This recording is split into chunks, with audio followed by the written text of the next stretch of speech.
Julia Vignali souffle sa 49e bougie ce samedi 13 juillet 2024. Une journée spéciale qu'elle doit passer entourée de ses proches.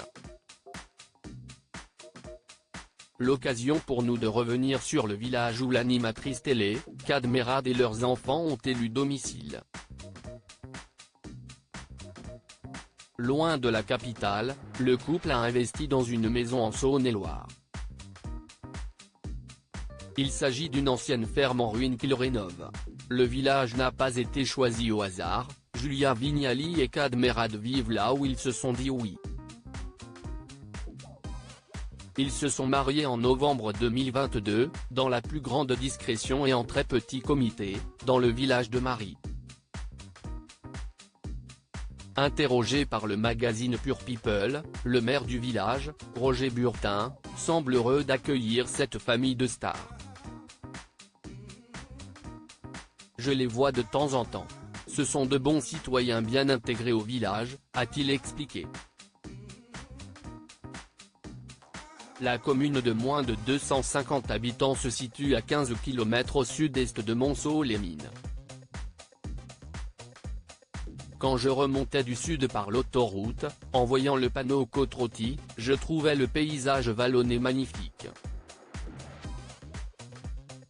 Ensuite, j'ai vu que c'était accessible depuis Paris, en TGV, en seulement 1h20. Si est-il idéal car je ne voulais pas du stress des longs trajets en voiture, nous avait confié Julia Vignali en septembre 2023. Les Bourguignons sont des gens aussi chaleureux que respectueux et ça nous va bien car on cultive la discrétion. Ce n'est pas un hasard si on a choisi la Saône-et-Loire et pas Saint-Tropez, avait-elle conclu.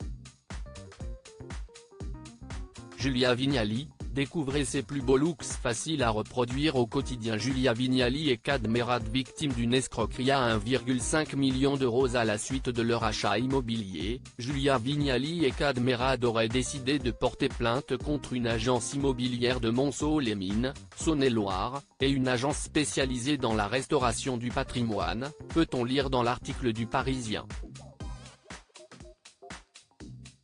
Il considère avoir subi un préjudice estimé à hauteur des 1,5 million d'euros, a rapporté Le Progrès. Les deux personnalités ont donc été entendues au tribunal de Chalon-sur-Saône, le 24 mai dernier, dans le cadre d'une affaire d'escroquerie immobilière. Cependant, aucun prévenu n'était présent. Et compte tenu du fait qu'il existe des doutes sur les patronymes et les adresses des parties concernées, l'audience a été levée après environ 15 minutes, a précisé le journal. Elle aurait été reportée au 10 janvier 2025.